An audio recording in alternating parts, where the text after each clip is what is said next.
Edutrainment Workshops, the insurance industry's leading education and training platform, presents Life Insurance, the entry-level series, the products, the underwriting, and the planning applications to position your practice as the premier provider of insurance products in your community. Get on board, get on track, get to where you're going. And now, your Edutrainer, national insurance columnist, Steve Savant. Well, welcome everyone. I'm Steve Savant, your Edutrainer and coach for our Edutrainment workshops and our introduction into annuities. It's really a fascinating area to go into tax deferral. Yesterday I mentioned about Albert Einstein being enamored by compounded interest. I thought comparing that to, his theory of relativity, and he's thinking that is what amazed him. So time is a big deal, and that's why yesterday we talked about procrastination, using the rule of 72 and 115. A lot of those concepts are really great for sales ideas and to walk your client through the mechanics of math. It's just excellent. Today we're going to be talking about deferred annuities, but before we get into it, remember, if you missed any of our shows on annuities, our workshops, you need to go back to day one and take it from the beginning. We believe in foundational teaching. It'll be great for your tutorial experience if you just take it in chronology. And if you missed any of those shows, not a problem. Just hop out to our site at www.brokersalliance.com. As soon as you come to our homepage, just click on the on-demand red button and it'll put you right into our archives, not only for the workshops, but for our daily internet talk show, the Business Insurance Zone, and our weekend opinion piece, Welcome to the Weekend with Steve Savant. So what I want to do now is I want to walk you through, we're going to be doing a lot here for the next 2 days on deferred annuities. A lot of the language, we've been talking about vocabulary, now we're going to put a little more meat to the skeleton, a little more foundational building now, and let you understand. But keep in mind, what's the biggest word here? Deferral. When we talk about annuities, it's not tax-free, it's not tax-exempt. We're only deferring it. We're only delaying it. We're only stalling it. We're not getting away with anything. We're just stalling or delaying or deferring the taxation issues on our gain. So let's go in and look at the Mondo pad and see what we have on deferred annuities. Now remember, we're talking about a deferred annuity, not like life insurance, which is used to create an estate as an individual before he or she dies. But a deferred annuity, however, can provide protection against the possibility that the individual will live too long. Remember, the original idea behind all this was to get lifetime annuitization. Now we do have other options, withdrawals, annuitization that goes 10-year, 20-year, but we really were looking for this to be a long-term, you can't outlive your actual income. We want to make sure you're all going to be living longer. If we're all moving to new mortality, life expectancy horizons, we need to start looking at annuities, because I don't know of anything that's going to really be giving us anything guaranteed that we can't outlive. So you just need to start looking at this. And remember, I talked about this last week, that the term annuity is derived from the Latin word, which means annual. We're trying to figure out what are we going to be able to receive as income. We're looking for some kind of income for the rest of our life, and I think it can be an excellent tool, deferred annuities, and I want to be able to look at that. Now, notice this here, parties to annuities. Now, we've touched on this last week in our introduction, but I want to walk through this a little bit, a little tougher this time. There are 4 parties involved in a typical annuity. The one is the insurance company, and just a little side note here before I get too deep on this. We have a due diligence piece that we did for our life insurance, and it's exactly what I would teach here for annuities. So if you say, Steve, I'd like to know about the ratings, I'd like to know about the balance sheet items on carriers, how do I do my due diligence, how can I undergo due care to make sure the carrier that I'm picking is a good carrier? If you go out to the site, to our site, www.brokersalliance.com, go into our archives, you'll see our ratings and our carrier balance sheet show that's under life insurance. It'll work the same for this if you just want to get a heads up. So the first thing I got to do is remember, my contract's only as good as the carrier behind it. So I want to make sure that the carrier I have, I'm comfortable with their balance sheet. And I always want to make sure that my client understands I got a very strong carrier, because if my carrier's not strong, if they have problems, then they're not going to be able to keep their obligation that they put in the contract. So just remember, first thing, am I choosing a right carrier? Second of all, who's going to be the policy owner here? Remember, one of the big problems we have is wrong ownership, wrong beneficiary, wrong annuitant. There are reasons for annuitants to be who they are, beneficiaries and owners. He who owns is going to pay the tax bill, and we need to make sure that we're doing this right. I kind of use a thumb called the 2 out of 3 rule. Generally, remember there's all kinds of exceptions to what I'm about to say, but generally, I want to be able to put, let's say the annuitant, I would be the annuitant, my wife would be the owner and beneficiary. I saw a case where we had a husband as the annuitant, the wife was the owner, and the child was the beneficiary. When father died, where did the money go? To the child, but who got the tax bill? Do you see what I'm saying? Mother did. So we always want to look at what's the difference. And if you say, Steve, I don't know what to do it, just talk to our annuity team here at Brokers Alliance and they'll set you straight on what you should do. Once you find out, remember, you have to do a little due diligence here. What is the end game of my client? Where do you want this money to go? The sales process is one thing. What I'm talking about now is execution. When you're actually going to have to use this, when you're actually going to have to use a beneficiary or a contingent beneficiary. All these things are important. In other words, who's going to be not only the policy owner, who's going to be the annuitant? Whose life is this going on? And of course, I always like to say, whoever gives me the best rate of return is the life I want to put it on. Because bottom line, this is about income. This is about the best mortality credits I can score on an annuity.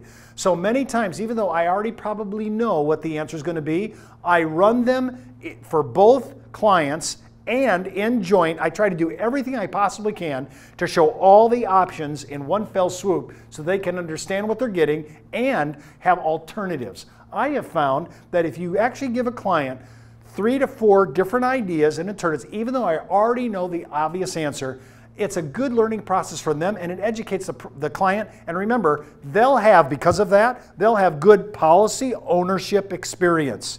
That's my goal. And how do I get that? I want to execute at the front end so that when I do what I'm going to do at the end, take constructive receipt of this annuity, I can execute what I intended to do all along at the end. Now the last one is beneficiary and contingent beneficiaries. I want to be able to pick out who do I want in case something goes awry and I'm not around and there's going to be money left. Who benefits from my death or my passing? Who's going to be the beneficiary and my backup beneficiary? Right now I have children, so after my wife, my children are going to receive this. After my children, my grandchildren are going to receive this. My target people are always these 4. Who's the carrier? Who's the policy owner? Who's the annuitant? Who's the beneficiary? Now I want to go and stop and we're going to go to another area of deferred annuities just to kind of start breaking out some of the different possible contracts that are out on the street right now. Now there's many types of deferred annuities and I want to talk about the different ways you can classify deferred annuities. The method of purchase, when an annuity begins to pay, and the investment options that you have in the annuity. The method of purchase, annuities can be purchased as a single premium. It can also be purchased in payments, installments. And those 2 ideas, when it happens, monthly, annual, installments, or lump sum all matter. Obviously, I'm going to get a lot better numbers if I can actually do a single deposit up front. But then if I can't afford that, I might look at annual payments. A lot of people buy annuities in their qualified plans, but they pay it at the end. They don't do an installment. And some people do installments. So you have a lot of options here on method of purchase. My favorite, of course, is lump sum, but if you don't have that, then it's annual. If you don't have that, it's dollar cost averaging off your budget and into one of these annuities.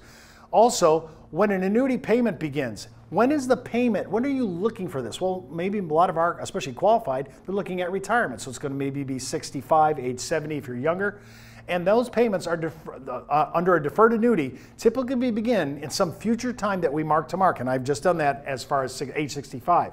In comparison, an immediate annuity is purchased with a single premium with annuity payments beginning one payment, generally monthly or maybe a year later. And investment options, and here's where it gets kind of interesting.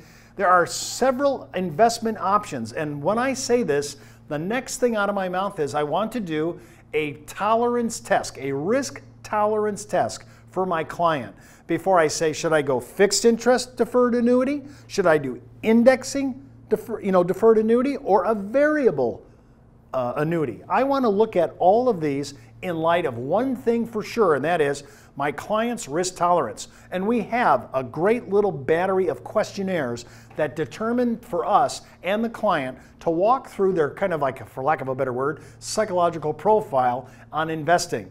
And it's interesting because every time I do this with a married couple, we are like miles apart generally. Very few have common ground, but we usually can come to common ground because both still like some part of their portfolio to be conservative. Now, when I say this, if you say, Steve, I don't even know how to do a risk tolerance test, if you want to order it, just write TheBiz at brokersalliance.com. That's THEBIZ at brokersalliance.com, and I'll send it. And this as well, as if you want it. So when I'm looking at it and I do my risk tolerance test, I come up with a number and I say, okay, Mr. Client, based on what you've told me, I believe that you're conservative. And I think you should be in fixed annuities, or at the best, or the most exotic, indexed. I would not be doing variable contracts with it. But I might have a younger person who says, man, I really think I got a long time. I think the markets have settled down. And I think over my 30-year lifetime, variable contracts will give me a better profitability than indexing. Well, that's okay, as long as I have seriously long time. He fits the suitability of it. After we go through the actual tolerance test of his risk propensities, if that's all golden, then I'm willing to go forward. But I want to do the test always. It's a great icebreaker, and it really shows the client you're trying to do some due diligence behind the scenes, not just saying what you can afford, but how can you handle a market? What do you really need to feel comfortable at night? Can you sleep with the annuity we're going to sell you? So I look at fixed annuities, and right now, as you know, we're living in the lowest interest rate environment of my career for sure. And under that, right now, probably the best annuity that I've seen is probably a 5 years sitting at 3.2%. And remember, that's of this date, and those numbers could be falling again. And we're recording in August, so if you see this in August 2012 and you say 3.2%, I'll take it. Well, remember, you always have to check in with us every single week. These rates are changing, and right now it's 3.2 for 5, and I think we're at 3.6 for a 10-year lock.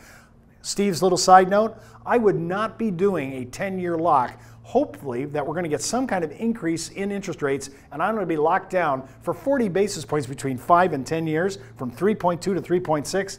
I don't think that's a good deal to lock it down. But I think 5 years is a pretty good number at 3.2%. So when I look at fixed rate, he may say, gee, the caps on index annuities aren't that much better. Why didn't I just go ahead and do a fixed annuity, take the 3.2 and run? Now, heads up, fixed annuities as of August 2012, we have a couple carriers, one carrier in fact, that's over 5. Their cap is at 6 something. That's a high cap for an index annuity in relationship to the rest of the market. So you want to look at that and say, wow, maybe I should do that. How long do I have to hold it? And if you feel like that's a good hold position and you're going to do more than 3.2%, then you should look at that. And remember, the good thing about indexing again is that index annuities have that preservation of principal mentality, and there's no real risk to capital in regards to the actual crediting method. So you just want to look at that. And of course, again, for people who have long timelines, people who are saying, gee, I'm 35 and I'm not going to be retiring to 65, although I like to add to you, you're probably not going to see until 70 to 75 for all our people that are under 40. I mean, we're looking at human longevity, and the numbers are just going to be huge, and I think people are going to be living longer, working longer, and retiring over a longer time span. So when I'm looking at that, I might say, hey, variable annuities may be the way to go if I'm going to go, especially if I have discretionary money outside my qualified plan. Variable annuities could be the way to go. And even though some of those contracts, right, may have expenses as between 300 and 350 basis points, I think some of the perks you get. Remember, I never worry about the expenses of annuity. What do I get in the value proposition? Is the value proposition of what I'm spending on the internal charges worth it? Then I weigh it out against everything else in the market. What do they give as a possible rate of return? What are my expense loads? I look at that in relations to funds, ETFs, whatever. I'm going to look at all of that and then try to come to a reasonable understanding with my client. Remember, I want to present everything to my client and let my client educate my client and then let them make their choice. I want them to actually have ownership. I want to shift the decision making of investments, especially on what platform we're going to fall on. I want to put that onus back on the client because it's their money and it's their psychological profile. That's why I love doing risk tolerance tests. So whether I'm doing fixed annuity and I'm going to lock down a rate, or I'm doing a index annuity where I might have to stretch out my timeline and hold position a little longer, but I have upside potential and protection for my principal, or I'm really young, or I have an extended timeline, and I have a lot of good extra money sitting on the sidelines that I can invest and be a little more aggressive, use a little bit more into the equity funds. I'm willing to go into variable annuities and try to see if I can have the equity experience because my timeline is so long. This has been an Edutrainment Workshop, the educational division of the National Insurance Clearinghouse, the marketing arm of Brokers Alliance.